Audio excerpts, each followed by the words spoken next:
ஜெயலலிதாவிற்கு காட்ட வேண்டாம் என பயந்தார்கள். படையப்பா குறித்து ரஜினிகாந்த் பகிர்ந்த தகவல். படையப்பா படத்தை எடுத்துக்கொண்டிருந்த சமயத்துல ஜெயலலிதாவை மையமா வைத்துதான் நீலாம்பரி பாத்திரம் அப்படின்னு புரளிகள் கிளம்பிச்சு. நான் ஏற்கனவே 1996ல அவருக்கு எதிரா பேசியிருந்தேன். படம் வெளியான பின்பு ஜெயலலிதா படத்தை பார்க்க வேண்டும் அப்படின்னு விரும்பினாங்க.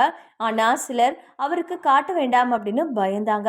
ஆனா இதுல என்ன இருக்கு அப்படின்னு ரீலை போயஸ் கார்டனுக்கு அனுப்பி வைத்தேன். ஜெயலலிதா படத்தை பார்த்துட்டு சூப்பரா இருக்குன்னு சொன்னாங்க அப்படின்னு ரஜினிகாந்த் கூறியிருக்காரு. கடந்த 1999ஆம் ஆண்டு கே.எஸ். ரவிக்குமார் இயக்கத்துல படையப்பா திரைப்படம் வெளியானது. இந்த படத்துல ரஜினிகாந்த், மறைந்த நடிகை சௌந்தர்யா, மறைந்த நடிகர் திலகம் சிவாஜி கணேசன், வில்லியா, ரம்யா கிருஷ்ணன், நாசர், செந்தில், ரமேஷ் கண்ணா, லட்சுமி, ராதா ரவி உள்ளிட்ட பலர் நடிச்சிருந்தாங்க. இந்த படத்துக்கு ஏ.ஆர். ரகுமான் இசையமைச்சிருந்தாரு. இந்த படத்தோட பாடல்கள், காட்சி அமைப்புகள் எல்லாமே பெயர் போனவை. ரஜினியோட திரைப்பட வரலாற்றில் முக்கியமான திரைப்படங்கள்ல படையப்பாவும் ஒன்று.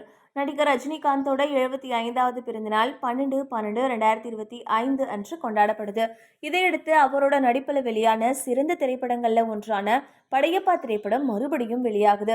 இதையடுத்து படையப்பா படம் எப்படி எடுக்கப்பட்டுச்சு, நீலாம்பரி கேரக்டருக்கு எப்படி ரம்யா கிருஷ்ணன் தேர்வு செய்யப்பட்டாங்க அப்படின்றது குறித்து நடிகர் ரஜினிகாந்த் விவரிச்சிருக்காரு. இது தொடர்பா வீடியோவும் ரஜினி தரப்புல வெளியிடப்பட்டிருக்கு.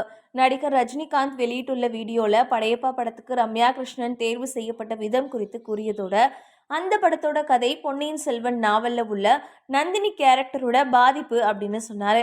பலரை நீலாம்பரி கேரக்டருக்கு சோதித்து பார்த்தும் சரியா வரல அப்படின்னும், இறுதியா ரம்யா கிருஷ்ணன் தோற்றத்தை கூறி இயக்குனர் தன்னிடம் பேசினார் என்றும், அப்ப கூட அரைமனதாகத்தான் சம்மதித்ததாகவும், ஆனால் மேக்கப் எல்லாம் போட்டு பார்த்த பின்னாடி பொருத்தமா வந்தது அப்படின்னும் சொன்னாரு. படையப்பா படத்தை பொறுத்த வரைக்கும் நீலாம்பரி கேரக்டர் வின் பண்ணா மட்டுமே படம் ஓடும் அப்படின்றதால மிகுந்த தேடலுக்கு பின்னரே ரம்யா கிருஷ்ணன் தேர்வு செய்யப்பட்டார் என்றும் ரஜினி வீடியோல சொல்லியிருக்காரு. ஐஸ்வர்யா ராயை தான் முதலில் தேர்வு செய்ததாகவும், ஆனால் இறுதியில் ரம்யா கிருஷ்ணன் பொருத்தமாக இருந்ததால் தேர்வு செய்யப்பட்டதாகவும் ரஜினிகாந்த் வீடியோல சுட்டிக்காட்டியிருக்காரு. படையப்பா 2ஆம் பாகம் வருமா அப்படின்ற கேள்விகளும் எதிர்பார்ப்புகளும் பலருக்கு இருக்கு. இது பற்றியும் ரஜினிகாந்த் வீடியோல பேசியிருக்காரு. அதுல முதல் பாகத்திலேயே நீலாம்பரி கதாபாத்திரத்துக்கு அதிக வரவேற்பு கிடைச்சிருந்தது. தற்போது எல்லாமே 2.0 அப்படின்னு எடுக்கிறாங்க. அதே மாதிரி ஏன் படையப்பா 2 எடுக்கக்கூடாது அப்படின்னு தோணுச்சு. நீலாம்பரி அப்படின்ற தலைப்புல படையப்பா 2 படத்தை எடுக்க கதையை திட்டமிட்டு வருகிறோம். எல்லாமே சரியா அமைஞ்சா படம் நிச்சயமா வரும். ரசிகர்களுக்கு விருந்தா அமையும் அப்படின்னு ரஜினிகாந்த் கூறியிருக்காரு.